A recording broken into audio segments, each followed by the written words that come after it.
কাল যে অঙ্কগুলো দিয়েছিলাম সবাই করে নিয়েছিস তো? হ্যাঁ ম্যাম। ম্যাম আমার করা হয়নি। কেন? আজ বিকেলে বোনের দেওর বেড়াতে আসবে তো, তাই কাল একটি বিউটি পার্লারে গিয়েছিলাম। তা আমাকে ফোন করোনি কেন? আমিও চুলগুলো স্ট্রেটনিং করিয়ে নিতাম। ঠিক আছে বসো। তোমার হয়নি কেন? হ্যাঁ আমাদের গ্রামে কালকে কারেন্ট ছিল না ম্যাম। ও ঠিক আছে বসো। ছেলেদের মধ্যে কার হয়নি? আমার ম্যাম, করিসনি কেন? কালকে আমার চাচতো দাদি মরে গেছে তো, তাই করা হয়নি। দাদি মরে গেছে তো কি হয়েছে? অঙ্ক তো দাদি করে দিত নাকি? আয় এখানে আয়, নিয়ে আয় খাতাগুলো জমা দে। ম্যাম আমার করা হয়নি। কেন? মায়া আর আমাদের একই গ্রামে বাড়ি, আমাদের বাড়িতেও কারেন্ট ছিল না। কারেন্ট ছিল না তো কি হয়েছে? মোমবাতি জ্বালিয়ে করবি। আয় এখানে আয়। যা, কান ধরে দাঁড়া। ম্যাম শাইনকে শাস্তি দিলেন, মায়াও তো করে আসেনি, কই মায়াকে কিছু বললেন না?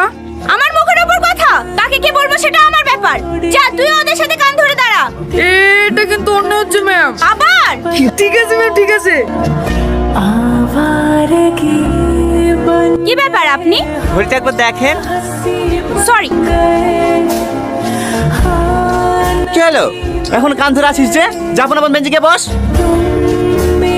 কাল তোদেরকে যে পড়া দিয়েছিলাম সবাই পড়ে এসেছিস তো? হ্যাঁ স্যার। আচ্ছা শাহিন তুই বল, দেবদাস কার লেখা? শাহরুখ খান স্যার।